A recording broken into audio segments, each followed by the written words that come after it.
महाभारत के 9 ऐसे श्राप जिन्होंने बदल दिया पूरा इतिहास। महाभारत के श्राप। महाभारत काल में वरदानों ने जितना घटनाक्रम को संचालित किया, उससे कहीं ज्यादा श्रापों ने भविष्य में होने वाली घटनाओं को संचालित किया। आज हम आपको बताएंगे ऐसे प्रमुख 9 श्रापों या शापों के संबंध में जिनकी चर्चा खूब होती है और जिनके कारण इतिहास में घटनाक्रमों की एक श्रृंखला ही निर्मित हो गई। 1. गांधारी का श्री कृष्ण को श्राप।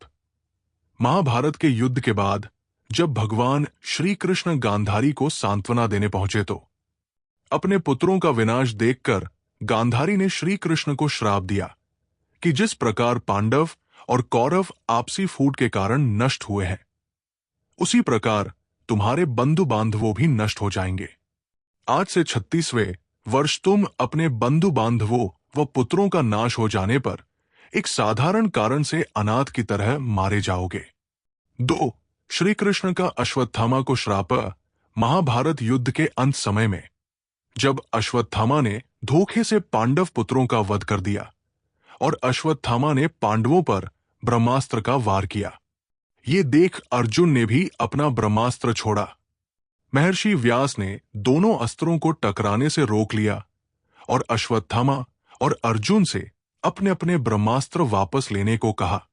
तब अर्जुन ने अपना ब्रह्मास्त्र वापस ले लिया, लेकिन अश्वत्थामा ये विद्या नहीं जानता था, इसलिए उसने अपने अस्त्र की दिशा बदलकर अभिमन्यु की पत्नी उत्तरा के गर्भ की ओर कर दी।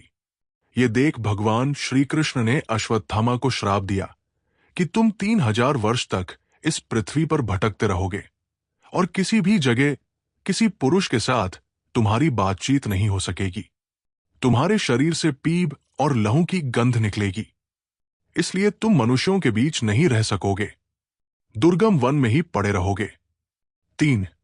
द्रौपदी का घटोत्कच को श्राप है। मान्यता अनुसार जब घटोत्कच पहली बार अपने पिता भीम के राज्य में आया तो अपनी मां हिडिंबा की आज्ञा के अनुसार उसने द्रौपदी को कोई सम्मान नहीं दिया। द्रौपदी को अपमान महसूस हुआ और उसे बहुत गुस्सा आया। वो उस पर चिल्लाई कि वो एक विशिष्ट स्त्री है, वो युधिष्ठिर की रानी है, वो ब्राह्मण राजा की पुत्री है तथा उसकी प्रतिष्ठा पांडवों से कहीं अधिक है, और उसने अपनी दुष्ट राक्षसी मां के कहने पर बड़ों, ऋषियों और राजाओं से भरी सभा में उसका अपमान किया है। जा दुष्ट, तेरा जीवन बहुत छोटा होगा तथा तू बिना किसी लड़ाई के मारा जाएगा। यदि ये श्राप नहीं होता तो घटोत्कच अकेला ही कौरव सेना का नाश कर देता। 4. अंबा का शाप है। सत्यवती शांतनु के पुत्र विचित्रवीर्य के युवा होने पर भीष्म ने बलपूर्वक काशीराज की 3 पुत्रियों का हरण कर लिया और वे उसका विवाह विचित्रवीर्य से करना चाहते थे, क्योंकि भीष्म चाहते थे कि किसी भी तरह अपने पिता शांतनु का कुल बढ़े। लेकिन बाद में बड़ी राजकुमारी अंबा को छोड़ दिया गया क्योंकि वो शाल्वराज को चाहती थी। लेकिन शाल्वराज के पास जाने के बाद अंबा को शाल्वराज ने स्वीकार करने से मना कर दिया। अंबा को परशुराम भी न्याय नहीं दिला पाए। बाद अंबा ने अपनी देह त्यागते वक्त बहुत ही द्रवित होकर भीष्म को कहा कि तुमने मेरा जीवन बर्बाद कर दिया और अब मुझसे विवाह करने से भी मना कर रहे हो। मैं निस्सहाय स्त्री हूं और तुम शक्तिशाली। तुमने अपनी शक्ति का दुरुपयोग किया। मैं तुम्हारा कुछ भी नहीं बिगाड़ सकती, लेकिन मैं पुरुष के रूप में दोबारा जन्म लूंगी और तब तुम्हारे अंत का कारण बनूंगी। गौरतलब है कि यही अंबा प्राण त्याग कर शिखंडी के रूप में जन्म लेती है और भीष्म की मृत्यु का कारण बन जाती है। 5. पांडु को दिया ऋषि ने शाप। भीष्म की प्रतिज्ञा के बाद कुरुवंश का इतिहास बदल गया। धृतराष्ट्र के अंधे होने के कारण पांडु को हस्तिनापुर का शासक बनाया गया। एक बार राजा पांडु अपनी दोनों रानियों कुंती और माद्री के साथ आखेट कर रहे थे कि तभी उन्होंने मृग होने के भ्रम में बाण चला दिया, जो एक ऋषि को जाकर लगा। उस समय वह ऋषि अपनी पत्नी के साथ सहवास कर रहे थे और उसी अवस्था में उन्हें बाण लग गया, इसलिए उन्होंने पांडु को श्राप दे दिया कि जिस अवस्था में उनकी मृत्यु हो रही है, उसी प्रकार जब भी पांडु अपनी पत्नियों के साथ सहवासरत होंगे तो उनकी भी मृत्यु हो जाएगी। उस समय पांडु की कोई संतान नहीं थी। अब उनके लिए यह संकट की बात हो गई थी। जब उन्होंने ये बात कुंती को बताई तो कुंती ने उन्हें ऋषि दुर्वासा द्वारा उनको मिले वरदान की बात कही। इस वरदान से कुंती किसी भी देवता का आवाहन कर उन्हें बुलाकर उनके साथ नियोग कर सकती थी। विवाह पूर्व उन्होंने सूर्यदेव का आवाहन किया था, जिसके चलते कर्ण का जन्म हुआ था, लेकिन कुंती ने लोकलज्जा के कारण उसे नदी में बहा दिया था। पांडु मान गए, तब कुंती ने एक एक कर कई देवताओं का आवाहन किया। इस प्रकार माद्री ने भी देवताओं का आवाहन किया। तब कुंती को 3 और माद्री को 2 पुत्र प्राप्त हुए, जिनमें युधिष्ठिर सबसे ज्येष्ठ थे। कुंती के अन्य पुत्र थे भीम और अर्जुन, तथा माद्री के पुत्र थे नकुल व सहदेव। कुंती ने धर्मराज, वायु एवं इंद्र देवता का आवाहन किया था, तो माद्री ने अश्विन कुमारों का। बाद में पांडु ने जब अपनी पत्नियों से सहवास किया तो वे मृत्यु को प्राप्त हो गए। फिर धृतराष्ट्र को सिंहासन मिला 6, कर्ण को मिला शाप। जब द्रोणाचार्य ने कर्ण को ब्रह्मास्त्र विद्या सिखाने से इनकार कर दिया, तब वे परशुराम के पास पहुंच गए।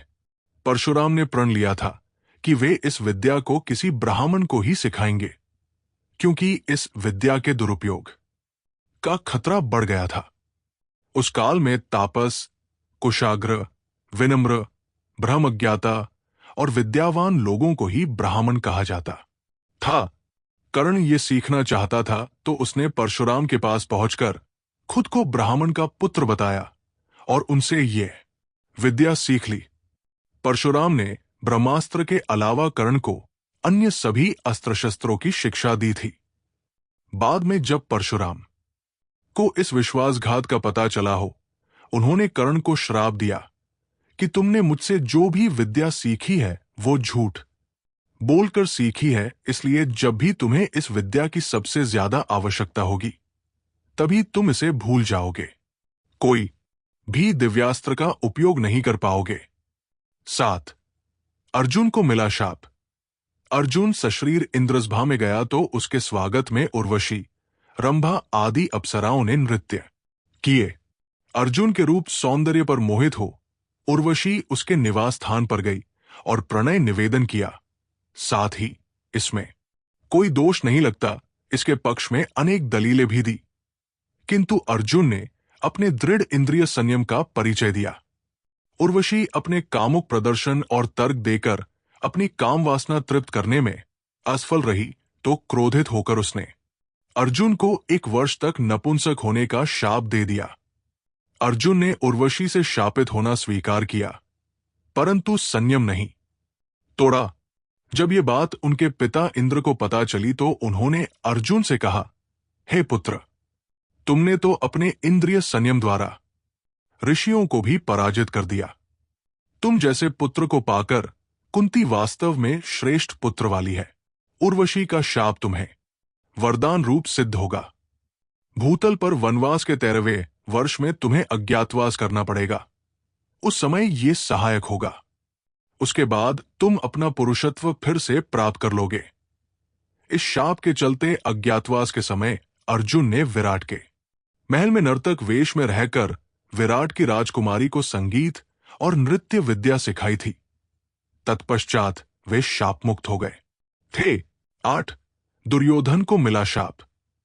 एक बार धृतराष्ट्र के दरबार में महर्षि मैत्रेय उपस्थित हुए। मैत्रेय जी ने कहा कि राजन, तीर्थयात्रा करते हुए वहां संयोगवश काम्यक वन में युधिष्ठिर से मेरी भेंट हो गई। वे आजकल तपोवन में रहते हैं। उनके दर्शन के लिए वहां बहुत से ऋषिमुनि आते हैं। मैंने वही ये सुना कि तुम्हारे पुत्रों ने पांडवों को जुए में धोखे से हराकर वन भेज दिया। वहां से मैं तुम्हारे पास आया हूं। उन्होंने धृतराष्ट्र से इतना कहकर पीछे मुड़ते हुए दुर्योधन से कहा, तुम जानते हो पांडव कितने वीर और शक्तिशाली हैं। तुम्हें उनकी शक्ति का अंदाजा नहीं है। शायद इसलिए तुम ऐसी बात कर रहे हो। इसलिए तुम्हें उनके साथ मेल कर लेना चाहिए। मेरी बात मान लो। गुस्से में ऐसा अनर्थ मत करो। महर्षि मैत्रेय की बात सुनकर दुर्योधन को क्रोध आ गया और वो व्यंग्यपूर्ण मुस्कुराते हुए पैर से जमीन कुरेदने लगा। और हद तो तब हो गई जब उसने अपनी जांग पर हाथ से ताल ठोंक दी। दुर्योधन की ये उद्दंडता देखकर महर्षि को क्रोध आया।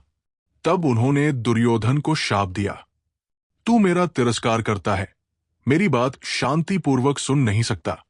जा उद्दंडी, जिस जंघा पर तू ताल ठोंक रहा है उस जंघा को भीम अपनी गदा से तोड़ देगा।